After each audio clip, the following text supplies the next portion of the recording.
Hello, this month we have a lot of exciting updates, so let's start.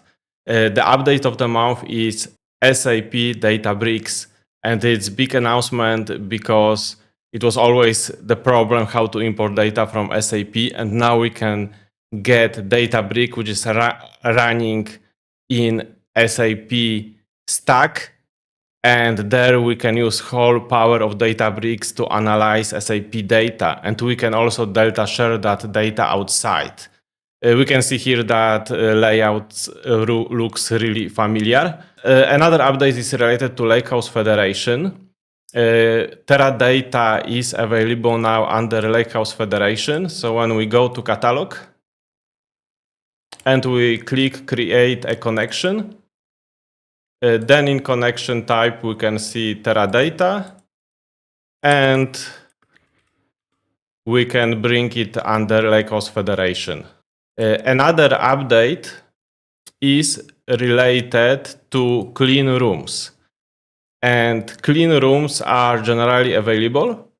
And really nice solution is that you can use clean rooms also for data from Lakehouse Federation. And together with your collaborator, so other enterprise, you can create clean room and add that data from Lakehouse Federation or Databricks data or model to that clean room. So it's a really nice solution. Another new update is related to dashboards. So when we go to dashboard and we go to data, now in dashboards we can add calculated measures, so it will measure which will be used in your charts. So in data tab, we can go to calculated measure and give it a name, like cost per mile and expression, and we can save it as a calculated measure, which we then will be able to use on our charts. So it's another improvement to dashboards, and there are more and more small also improvements every week. So the dashboards are evolving. Our another update is related to exporting data to Excel. It was possible to export to CSV, but now also option to download as a XLSX file was added. Another updates which improve collaborations are comments. So if we select, for example, query or any text, whatever, we can tag a person, and that person will be notified by email. Another update is related to Kafka. So we have another cooperation. It's between Confluent and Databricks.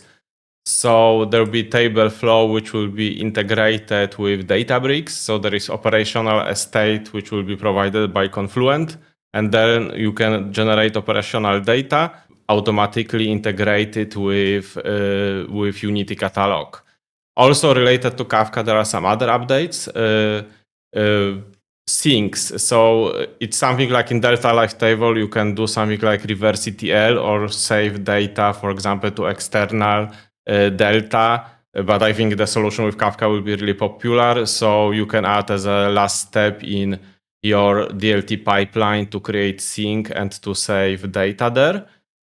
And when we are in Delta Life Tables, it's also possible now not to use target schema and just to use a schema of our choice in DLT syntax. Another update is related to Google Cloud. Serverless is finally generally available in Google Cloud. And under this link, we can see for which regions. So it's really important news for Google Cloud because it's always a bit outdated compared to Azure and AWS. Another update, which is really interesting, it's notebook and files behavior. It changed, I can say, dramatically. And now these notebooks, which you can see here, are like just normal files. So it's possible, for example, to programmatically interact with them, and for example, to create another notebook. So here we use just a simple Python write command, And we can see that it created for us notebook. Programmatic creation of notebooks were announced by Databricks, but I found another solution regarding that, which is, in my opinion, really useful. Because if you are using a logging module and you add file handler, you can save logs next to your notebooks. So, for example, for development use cases, it's a really nice solution because you can go here and just see that our log was generated. Also, because now notebooks are like files, I think it's quite important to use git ignore and ignore, for example, logs log folder which we just generated. Also, because this is files, you can move now notebooks, drag and drop them. So all interaction which is with normal files is now possible in Workspace. Another update is related to predictive optimization. There is a small change because now even when you disable or enable your predictive optimization for whole account, then you can do this differently for schemas and catalogs. So now default behavior is inherit. So it's inherit settings from account, but you can change then that inherited settings by enable or disable. So this way it offers more flexibility.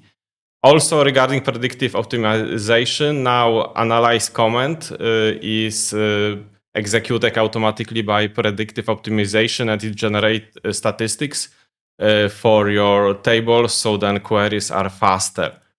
Another update is related to serverless runtime. When we go to notebook, which is executed on serverless, and we go to environment, we can see that we can allocate more memory to that notebook. So if you have some problems with serverless that there is not enough memory, or you have a notebook which require a lot of memory, you can adjust that setting. But I hope that the setting will evolve and there will be option to allocate automatically. Another update is relating to SQL Warehouse. So we have here some query which is running almost every second for the last few minutes, and now we have more statistic in SQL Warehouse. So when we go to SQL Warehouse and we click it and go to monitoring, we can see the number of queries per minute. So it's additional chart. We can see last hour, and we can see that our query, which I scheduled, is running almost non-stop. And we can see how much queries were executed in our SQL Warehouse. Another update is related to Runtime 16.12. So I need to deploy compute with new runtime 16.12, and we will see some new features related to that runtime. So that features are not yet available for serverless or SQL Warehouse, but are available in that runtime, and soon it will be available in other places. So let's wait a few moments for our cluster to start, and we'll see what is new in that runtime. So first update related to 16.2 is SQL pipe. So it's new syntax for SQL where it's following semantic order. So it's like a objective programming that you first reference, for example, table, and then you reference a filter, then aggregate, etc. So I wrote recently an article about that, so I recommended to read. That syntax can give you a headache, but there are a few places when it's really useful. So let's see this using example. So we create table, here temporary view users. And for example, when we want to query, it's enough to reference table and then put filter. So we don't use here select, we don't use here normal syntax.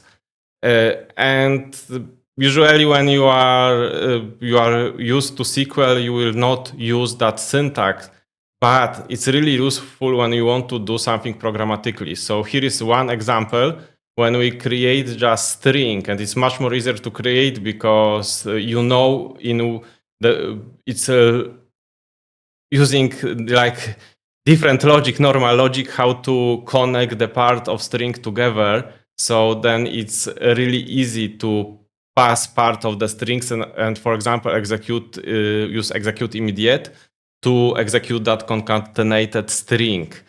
Another example is if we want to use something like objective programming and we want to convert our object to SQL query, then it's also much more easier to do that because it will use similar order when like in object programming. So I encourage you to read article about that because it can have a lot of interesting use cases. Another update related also to SQL and to creation of the tables is new auto-generated types of function which can be used.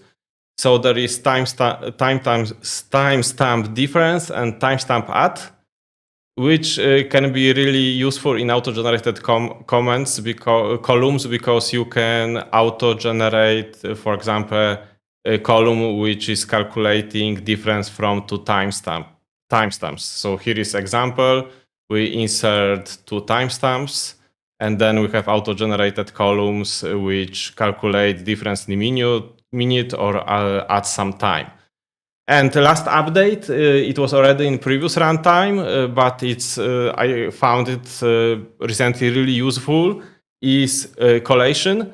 It's a possibility to save strings in local formats, but also, for example, in formats which are case sensitive or case insensitive, and then utilize this in our queries or ordering of results. So for example, just to give you better understanding of it, here we have standard default names. And for example, here we create table which has columns as case insensitive.